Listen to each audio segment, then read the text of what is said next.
I'm World Cup champion Megan Klingenberg. Wondering who you should root for at the FIFA Women's World Cup? I'm hosting a new podcast, My New Favorite Futbolista, where I will introduce you to soccer's brightest stars and the causes they are championing.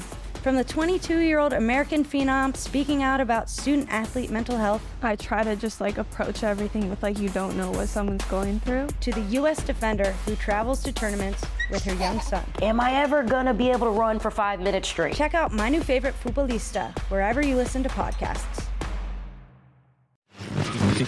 Edit audio. What is your name and where are you from? Cheryl, I live in St. Paul. How long have you been a WNBA fan? I was one of the original people back in the starting of it in Washington, D.C., and we had season tickets for the Mystics for a long time. And then we've been here for 5 years, and we've had season tickets. This is Rebound Revolution, a not-so-basketball podcast bringing you the revolutionary on and off the court happening in the WNBA. From queer baddies to history to ones to watch, join me, Money, as we get into it all.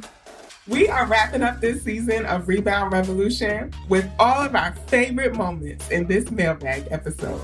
If this is your first time tuning in, this episode will give you a pretty good idea of what the season was all about. And I hope you hear something that you really like and go back and listen to that episode because we are still hype about it. And if you've been here before, this will give you a little sneak peek into how we all were feeling behind the scenes of each interview. I hope y'all enjoy. What up, y'all? We have made it through an entire season of Rebound Revolution. And today is super special because I'm joined by Rebound Revolution producer, Mel. Y'all might remember her from episode 0 when she was a rookie to the W, but now a veteran. Yes. I am so glad to be standing, sitting, existing here as the number, maybe 57 W fan in the league. But, I feel like I'm climbing. I was not on the scoreboard at the start. You moved from, what was that, the back bench to the bench. Yeah, I'm a solid bench warmer now in the W. I'll take that. W fandom, that is. So, Mel, can you start us off with just a overall, how was your experience this season getting to know the WNBA? Oh my gosh. Well, first of all, with you as my guide and the guide for the listeners, it has been such a beautiful experience. For real, we have laughed, we have cried, we have learned. And so it's just been really nice to be able to learn in such an accessible way and in such a fun way, honestly. And I feel like every episode has brought something so different that it's just been so great to see what the league has to offer from player side, journalist side, really everyone connected to the league or just basketball. Yeah, so it has. That's been dope. It's been really fun working with y'all this season, whether we know stuff about the league or not. And I think it's been fun with me, you, and also producer Mick kind of being here, figuring stuff out and putting the episodes together. It's really made me watch the game differently. And that's been really fun. That's beautiful. When you say watch the game differently, what does that look like for you? I'm not just rooting for my team anymore. I'm what is the dynamics that are playing out? What could the coaches possibly be saying in the huddle that might make it into an out of bounds episode? Ooh, yeah. And really more so soaking in the experience of being in the crowd, not just the action on the court. That's been a big shift. It sounds like it's helped you to be even more present. I feel like you already had so much knowledge, but I'm glad that it's really kind of elevated that for you. And I mean, that's why you're Dr. Money, because you be analyzing, you be, bringing stuff together. So I could not say I'm surprised. I try.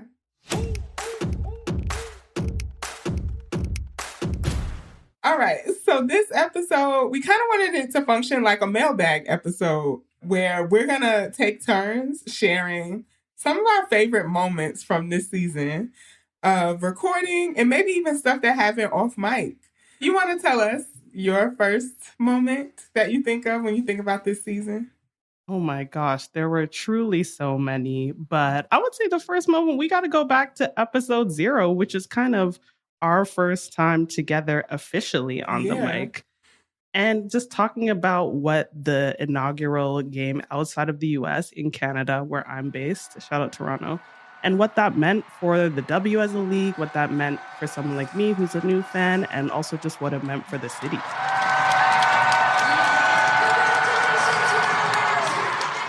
That was a great moment because I think I had underestimated how Toronto was going to show up for the WNBA. I really snoozed and loosed on those tickets. I will never forget myself. I was like, oh, I'll go get some tickets. Went back, sold out. So, yeah. I hate that it was your loss, but it really was Toronto's gain. It was. But you know what? Maybe that means that there's more opportunities for you to get a ticket in the future if we get a W team. So you know what? Seems like you're manifesting a little bit. I am. What would be your favorite moment up next? I think also going back to the beginning of the season, as we were kind of dreaming what Rebound Revolution would be, we talked about this, but it felt just, I don't know, so affirming and amazing to start the season discussing gender and queerness immediately. Like, I feel like we immediately established Rebound Revolution as a basketball podcast that's rooting for trans athletes, that's rooting for queer athletes, and getting to talk to Frankie about that. It just felt really special to start the season, like affirming of trans and gender queer athletes.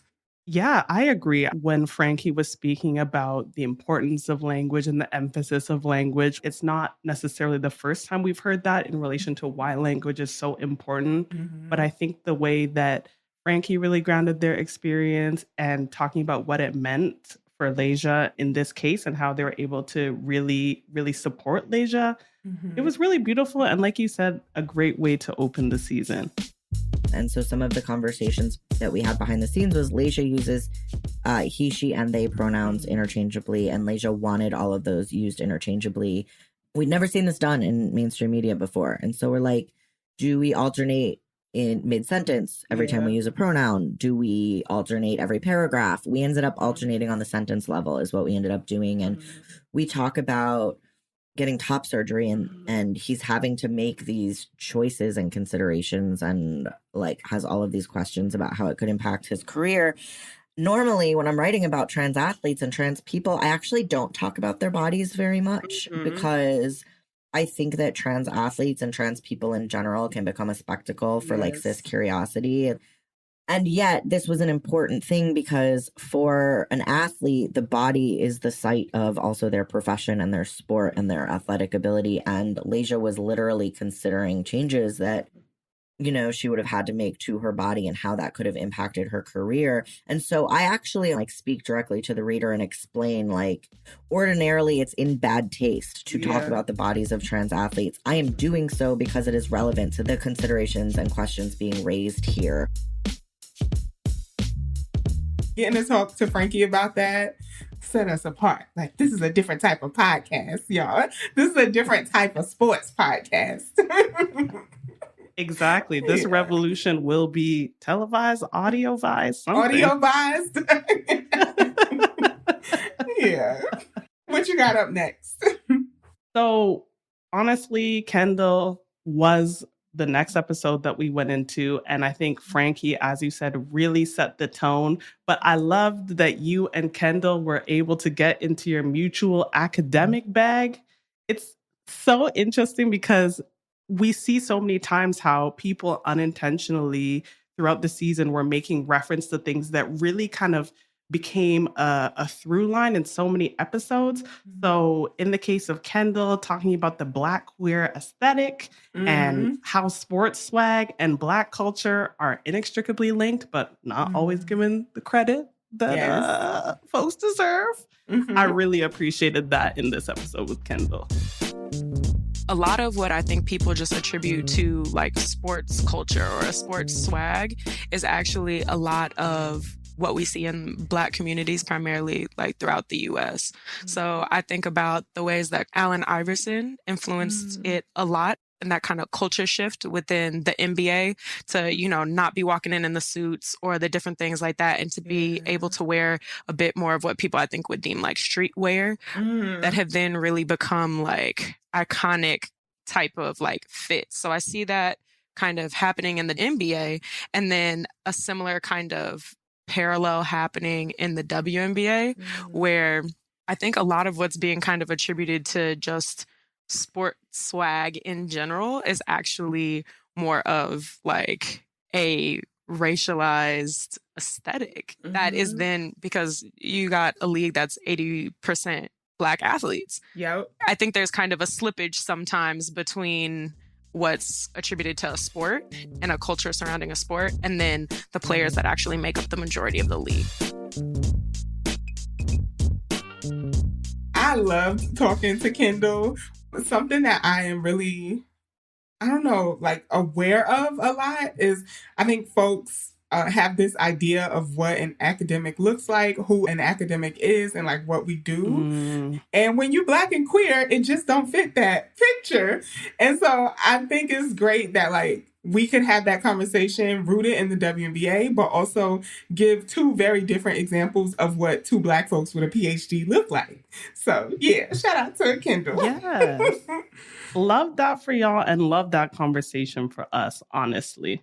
So I think, you know, staying with the writing and language wave, my next favorite moment of the season has to be when we talked to Annie, and Annie shared about the responsibility that reporters have in like shaping the public's perception of WNBA players, especially Black players. So I think she was talking specifically about Kalia Copper in that episode, but I think, you know, it can be applied to a lot of situations, whether it's like how folks were reporting on BG last year, or why we all love Asia Wilson so much, you know? It's like really important how reporters talk about players. You are a white journalist who writes with such like awareness and fullness of women of color as whole human beings. You know? Like, can you talk about some strategies or resources that you use to support you to write so like fully about women of color? You know, that's really wild that you say that, because I can't even tell you the amount of anxiety I have like every day coming into this job, because I'm a white woman every day writing about women of color. And that requires so much care and thoughtfulness, and every day showing up and being so diligent in what you do, being so mindful about like every step of the process. Everything from like the first word I write to the last word, I'm like, okay, in your hands is the ability to share and impact the way somebody sees Kalia Copper.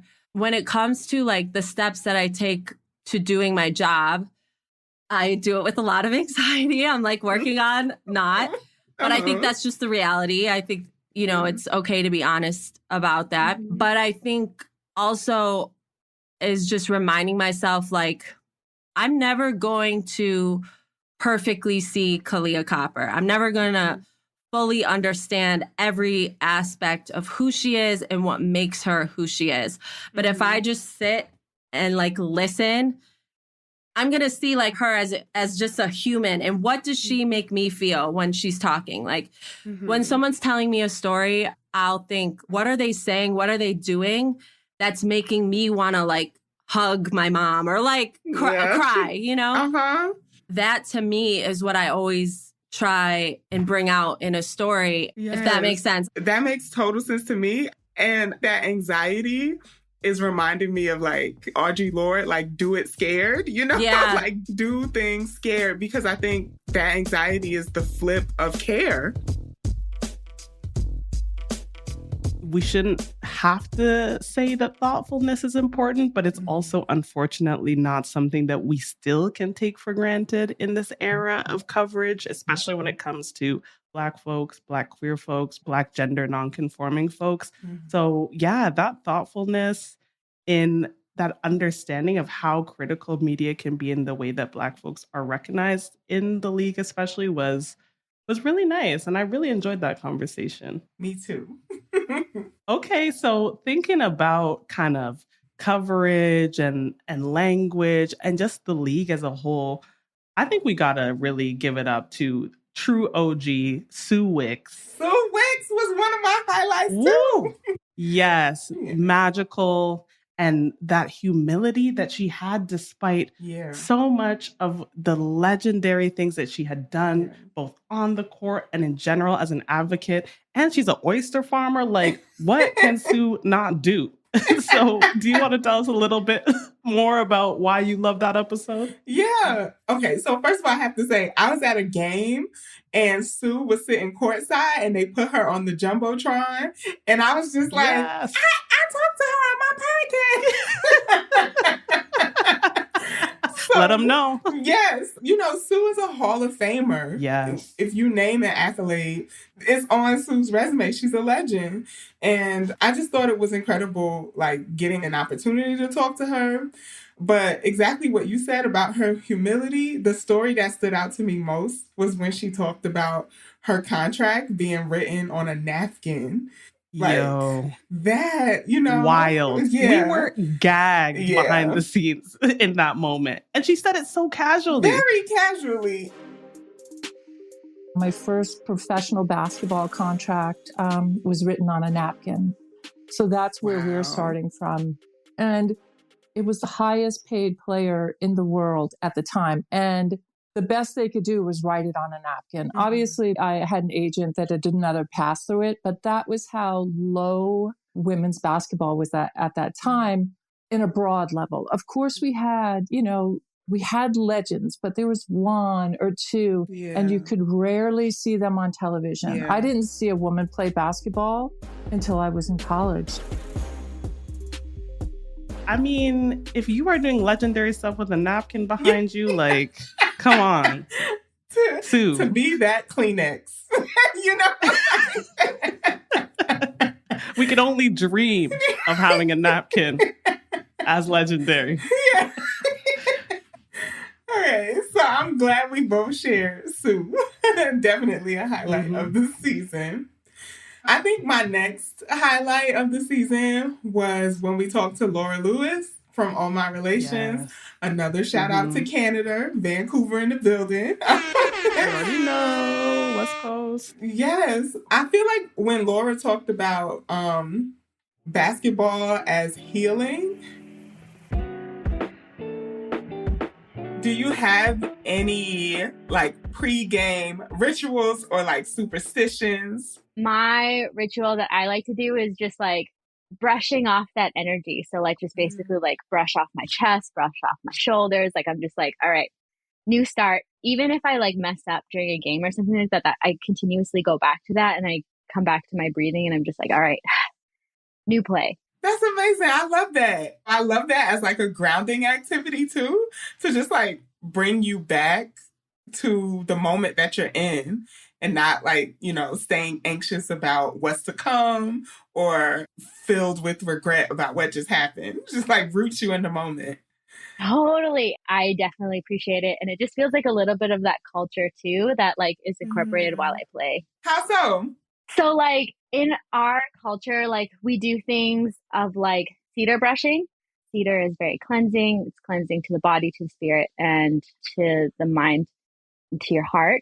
In our culture, we would take a cedar bough and like brush ourselves down. Oh, yes. So like symbolically, I'm like thinking about myself of like, all right, I'm brushing myself down. I'm taking off that energy. I'm renewing myself. I'm taking this moment to like pause and be one with myself and ground myself. In that sense, like basketball for me is also my medicine. So I try and like incorporate these things, but also to like, it's a form of release for me. So in that way I can like not only stay physically fit, but also to like keep my spirit well grounded as well. That felt like a life lesson to me. I've just been thinking about that ever since we talked to Laura. Yes, I completely agree. It was like you could feel that shift in all of our minds in the sense that, yeah, basketball as medicine, that movement, that community as something spiritual. I think about that often, and just brushing it off, like the physical movement of removing energy from yourself. Oh, Ugh, chills. yes. Thank you, Goosebumps. Laura. Yes. For real. For real. You know what? There are so many aspects to the W. There are so many aspects to this league and what sports can do for people, as Laura really illustrated. But I also think we can't really get into talking about the league if we don't talk about the money. It's real. I mean, your name is money. The league runs on money. Yes. What more do you need? So Molly was really a great episode for that, because it's like we kind of got to go behind the curtain where we had spent a lot of time talking about the importance for the love of the game, the spirituality, and all various aspects. And I think Molly was there to really bring in, like, let's get practical. Let's talk about the dollars and the cents, but also, once again, going back to that humanity of what this means for players and really their legacy, their kind of material survival. So I really appreciated this episode for that. What was your experience like? Yeah, I love when people can talk about economics, money, capitalism, but not in like a capitalist way, but just like this is how money moves under capitalism. I love when people can talk about that in a way that I can understand it, because I'm not a I'm not a money person, even though my nickname is Money.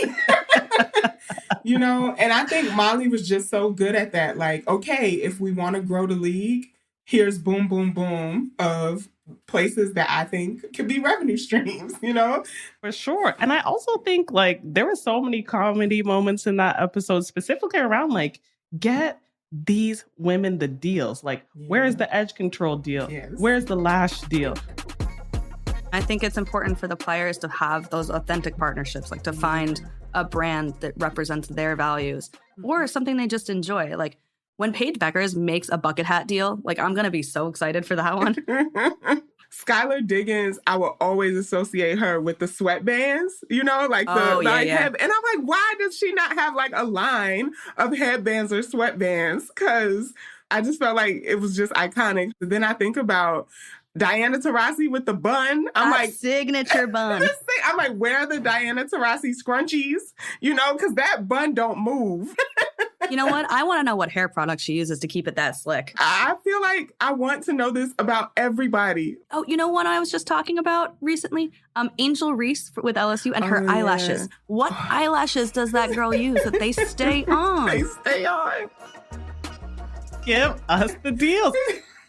So Jenny was another amazing episode. I think kind of continuing in this theme of the practical and really the tangible, because it was about space making. So what was your favorite part of this episode? Oh my gosh. My favorite part was when Jenny was describing what the sports bra feels like when a game is happening. We played Serena Williams' last match. The day before, I was just like, should we show this and like promote it on our socials and stuff? And I'm like, yeah, why not? Let's make a day of it. And if she has another one, great, we'll make another day of it. So we decide to air it and people start to file in. And as the match goes on, people are hearing about it. And so they come to the bra to watch it. And we got to the point where we were like way past max capacity. And oftentimes we'll cut people off and just be like, okay, wait outside. But it got to the point where I didn't even care. I was like, open the door, let everybody in as much as we can. So it was cram-packed. We left the front door open so that people were out on the tables in front. So people on the sidewalks could see. There were people up on the windows, like with their hands like this to watch. So it was like absolutely packed. And like we're on a major thoroughfare, we're on Broadway. Even the traffic on the street started to slow down because people were congregating in front of the storefront. Yeah. And they're like, what's happening there? Right. I realized that like towards the end of the match, it was getting to be like the end. And so I ran downstairs and I got a couple boxes of tissues because I knew I was going to need them. I was just thinking, who cried first? Probably me. So I bring up a couple boxes of tissues just in case. You know, like when there was volleying, it was so quiet. Everybody was so intently watching. And then when Serena would score a point and like let out like her victory yell, the entire bar let out a victory yell. It was like we were there with her. And then when it did finally get to the end and she started to talk about her family and Venus, I mean, it was like waterworks up in there. And like that stuck with me, you know? And I thought to myself, I don't know if there's any other place on the planet, even at the US Open, where this is happening, where this exact thing is happening. Yeah. That's a really grassroots, organic way to grow the game, but it's because they have that space. Yes. And I think throughout the season, you really talked about the importance of kind of possibility models. That's something that really stuck with me from so much of what you said. And I think the sports bra really acts as a possibility model by being visible and by having people just see that there is an opportunity for a space to gather. And yeah, Jenny painted the picture so well about viscerally what it was like to be in there at such pivotal moments that we're not on mute, because this is a bar that is dedicated to celebrating women's sports. I can't wait till the sports bra has locations all over the country, you know? Yes. Sports bra Syracuse. Sports bra Syracuse would pop. When I tell you people are, oh my gosh. So this is kind of one of my off the mic moments. That was like a highlight this season is Syracuse has like a basketball legends mural because this city loves basketball. And Breanna Stewart is on the mural. So there's like a 70-foot painting of Breanna Stewart in downtown Syracuse. And I just really feel like the sports bra, downtown Syracuse, it would be overflowing after games. I can see it. A 70-foot mural, all that's missing is a bar. Yes. I agree. Thank y'all so much for tuning in to part 1 of our mailbag episode. That's right, part 1. Because we had so many favorite moments that we're going to bring y'all a part 2. So stay tuned. Also, we got nominated for a Signal Award in the LGBTQ plus category. So if y'all want to go ahead over and vote, it is a Listener's Choice Award. You can click the link in the show notes to go vote for us. Rebound Revolution is an Edit Audio original podcast created in collaboration with The Cube. I'm your host, Money McEachern, and this episode was produced by Melissa Houghton, Mick Finnegan, and me. It was edited, mixed, and mastered by Mick Finnegan. Our supervising producer is Anna Deshawn. Our executive producer is Steph Colburn. Thank you to Kathleen Speckert and the whole Edit Audio team.